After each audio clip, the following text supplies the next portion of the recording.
Right now on WIS News 10 Sunday morning, the search continues for an arsonist in Colombia.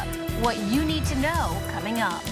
Plus, a man who says he witnessed a shooting Friday night in Colombia wants something to be done about the safety of his neighborhood. That and much more on this Labor Day weekend as News 10 Sunday morning begins now. Investigating the stories that matter to you. Live from Columbia in high definition.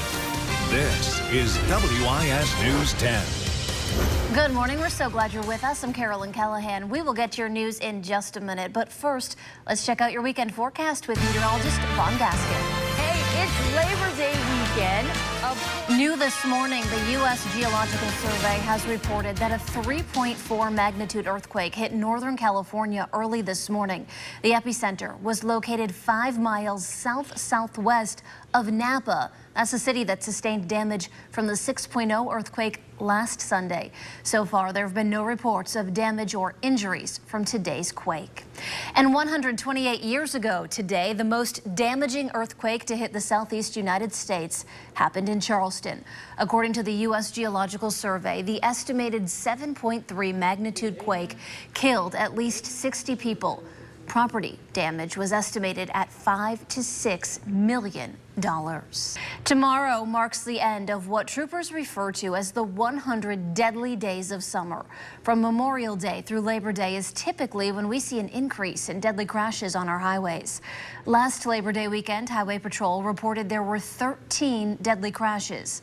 There have been several deadly crashes throughout the state so far this weekend.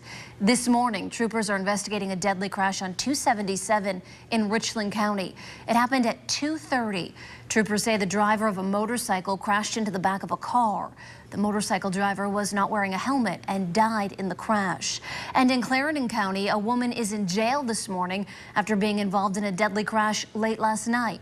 Just before midnight, troopers say 45-year-old Tammy Brown struck the back of a pickup truck with her car. The pickup crashed into a tree, killing the driver and injuring a passenger. Brown is charged with 2 counts of felony DUI. Vaughn, we're taking a look at national news now. The Alaska Earthquake Information Center has reported a magnitude 5.1 earthquake hit 43 miles northwest of Fairbanks last night. It happened just after 7 Alaska Daylight Time. Residents say they felt shaking for about 10 seconds. So far, no reports of damage or injuries. Rescue crews continue to search for the pilot of a small plane that crashed into the Atlantic Ocean yesterday. The plane took off from Wisconsin and was headed to Virginia when the pilot lost consciousness. Online flight records show the single-engine plane took off at 9:43 Saturday morning. It was scheduled to land at Manassas Regional Airport just before 1, but instead it flew into restricted airspace over Washington, D.C. 2 F-16s were sent to check out the plane. They say the pilot was unconscious and flying at 13,000 feet. The Coast Guard searched for the pilot for hours yesterday. Protesters held a national march in Ferguson, Missouri Saturday to continue their push for major changes following the death of 18-year-old Michael Brown, who was shot by a police officer. About 1,000 people gathered for the peaceful march that ended at the Ferguson Police Department. Grant Bissell has the story. Long-distance swimmer Diana Nyad became the first American to receive Cuba's highest sporting award yesterday. The honor comes a year after Nyad became the first person to swim across the Florida Straits from Cuba without a shark cage. She had been trying to make the 110-mile trek for 35 years. On her 5th attempt, she finally succeeded, accomplishing that feat in a mere 53 hours. Up next, we have a lot of sports to get you caught up on, including the big game last night between Clemson and Georgia. A Bulldog sure made a name for himself last night. We'll have all the details next. News 10 Sunday morning returns a woman eating her way through a fair. She's doing it to help make wishes come true. We'll explain it to you after the break. Welcome back. A Minneapolis woman is taking the fair food overindulgence to the extreme. Mandy Colton's New Year's resolution was to eat every single fair food on a stick. That's a lot. Rachel Slavic tells us why. All right, well, these folks got an extra special treat this Labor Day weekend. We want to wish you all celebrating a birthday this long weekend a great one. Let's check out our birthday board. Happy birthday, Chance. Good morning, everyone. Thanks so much for joining us. I'm Carolyn Callahan. And I'm meteorologist Vaughn Gasket. A long weekend for a lot of people, and a lot of people getting outside. It's hot out there. It's hot. It's humid. You need to certainly remember that this is the unofficial end to summer. Yes, it doesn't mean all of a sudden, exactly. all of a sudden the hot weather's not going to just be gone. It is still officially hot, and you'll notice that when you head outside today. We also have a few clouds in place. And fire caused an estimated $80,000 in damage to a house in Columbia last night. It happened on St. Michael's Road just before 9:30. When firefighters got there, they say flames and smoke were coming from the roof of the home. A spokesman for the department says the cause of the fire was unattended cooking. No one was home at the time. Police are on the hunt for people who have been setting fires on purpose around Columbia. 3 fires broke out near Broad River Road Friday night. 2 of them are being labeled arson. Investigators say both were started in wooded areas off city streets not far from homes and businesses. Now some community members are on high alert. I'm a business owner. I know what we got to go through to make it work. So we put a lot of time, a lot of energy until somebody just comes strike a match and walk off. And whoever's doing it, they're tearing people up, man.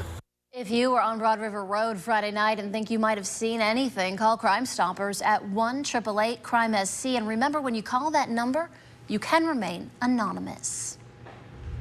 Well, we're looking ahead to tomorrow now. A lot of businesses are closing for Labor Day, but not the South Carolina State Museum. It will be open from 10 until 5. Museum officials say they want people to have the opportunity to come check out the planetarium, observatory, and 4D theater. The museum is home to one of the largest planetariums in the Southeast. Still to come on the news this morning, 6 survivors of the Ebola outbreak in Liberia have been released. Hear what the CDC director has to say about what needs to be done now. Meanwhile, 6 survivors of the Ebola outbreak in Liberia were released from the hospital Saturday after coming down with the virus. They were treated and later tested negative for the disease. Ebola has killed more than 2,000 people in West Africa. A 4-story building collapsed in a suburb of Paris this morning. A young boy was killed. At least 10 others were injured. The building was first rocked by an explosion at 7:25 in the morning local time. One side of the building was torn from the structure. French media reports that at least 12 people, including 5 children, are still missing. Firefighters there are at the scene, removing rubble and searching for survivors. Relatives of 5 miners still missing after a gold mine collapse in Nicaragua hoped for the best as rescuers continued to search the mine. 20 of the miners were rescued, but 5 are still missing. The gold and silver mine is owned by a Colombian company, but the miners are all freelance. All right, are you afraid of spiders? I am, and I have some news about where you might want to avoid living if you hate spiders. And if you're a kitty lover, but you can't have your own furry friend, there is a new cafe that just might be the perfect solution. We'll stop by after the break. If you've ever wanted to experience the joys of owning a cat without actually living with one, there's a cafe in Montreal that is just for you. The cafe gives people in the city a chance to enjoy the benefits of owning a pet without having to clean up after it. The owners adopted around a dozen cats, which were all vaccinated, microchipped, and neutered, and then let them loose in the specially designed building. Visitors say it's the cat's meow. I have a lot of people that are allergic to cats in my house and other fuzzy animals, so it's perfect to have and come here for a bunch of fuzzies. There are 3 doors separating the kitchen from the dining room to keep the kitties out, as well as a place for cats to get some alone time should they get overwhelmed. The idea started in Japan, where it has become very popular, and it's spread to European cities like Paris and London. An Oregon family says their pit bull is a hero. It all started when some kids stepped on a beehive. Kelsey Watts reports on how the dog may have saved the life of an 8-year-old. Hades was also stung several times, but the good news is both the dog and the kids are home and they're doing just fine.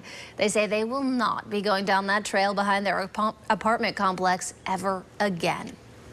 According to new research out of Australia, bigger cities mean bigger spiders. Researchers at the University of Sydney say the heat from concrete is part of the reason. Creepy crawlers in urban areas also have more to eat and less to eat them. Researchers in Texas are testing that theory and have some similar findings. Up next, a final check of your first alert forecast with Vaughn Gaskin. Live from the capital city, you're watching WIS News 10 Sunday morning. You having a cookout or anything? You cooking out? Probably not. Just coming to work. Yeah, I know. Laboring. I think my neighbors are going to have a cookout, so maybe I can steal some food from them. Not steal, but just borrow some when I get home from work. I'm sure they'll let me, right? I think they will. All right, thanks, Vaughn. Have a great day, everyone.